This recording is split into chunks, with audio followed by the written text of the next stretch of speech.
I mean, being in the streets, it's always going to end the same way. We watch the same movie play out again and again and again. Either you going to take a life, you going to get your life taken, or you going to end up upstate somewhere. Obviously, you was out there long enough and you wind up taking a life.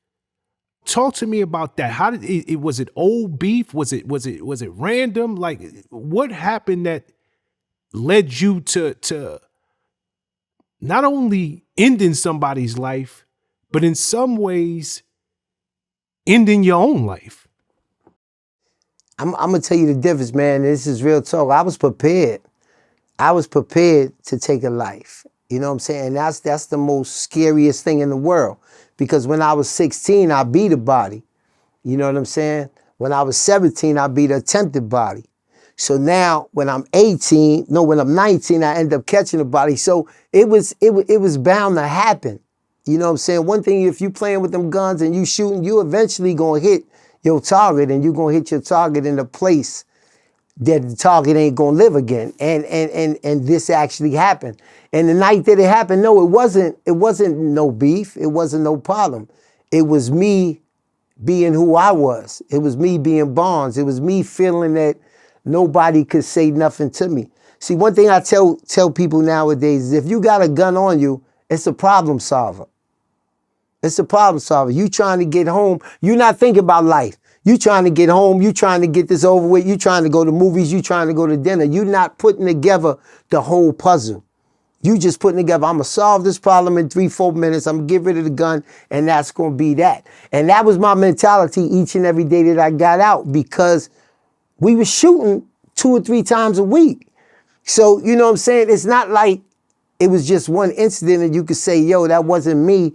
I had that one incident. No. When you came to Polo Ground, when you came to 49th Street, it was a yo, I don't really want to go up there. You know, Bonds and them niggas up there. And when your name start getting like that, where people don't want to come around and people don't see things, sooner or later you bound to bump into something that's going to cause you your life or their life. And really this night, I tell people all the time, this could have been dealt with a different way.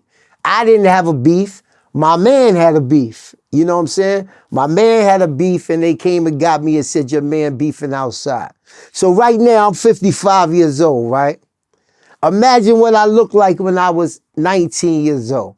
So I'm not that big, gruesome black dude that you think gonna come outside. You know what I'm saying? I'm a young 19-year-old dude with nothing on his face, light skin, boom, boom, and I'm coming out, yo, what's the problem? So these cats was from Brooklyn.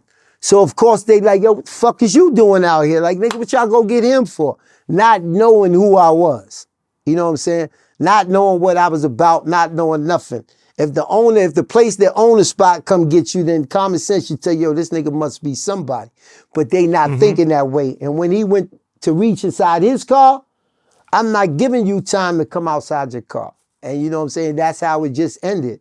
One person died, one person lived, and I got up out of here. So it wasn't a situation of an ongoing beef. It was a beef that happened right there. And I felt like by you coming to the skating ring, which is rooftop, you impeding on my property, you impeding on my home turf, and you not from here, and you doing this, and this is the way we gonna solve it.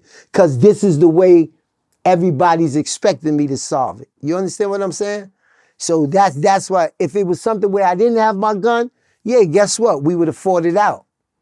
You know what I'm saying? But being that I did have my gun and being that I felt like you ain't have no reason to say nothing to me, I'm going to let you have it. And that's how I felt. I got on the plane, went to Florida, and I stayed there for a couple of weeks and came back home for a couple of weeks. And then I still didn't get locked up for the murder charge.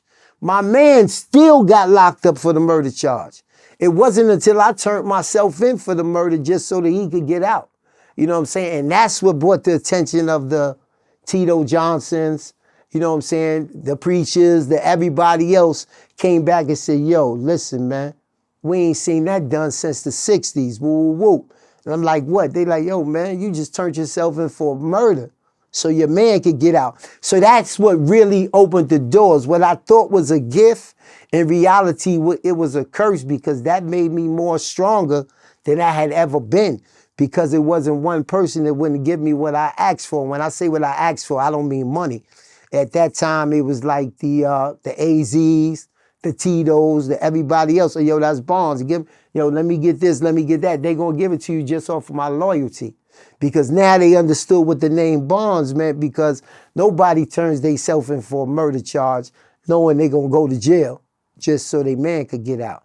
So that's where I say it was a gift that I'm like that, but it was a curse because that opened up so many doors for me being like that.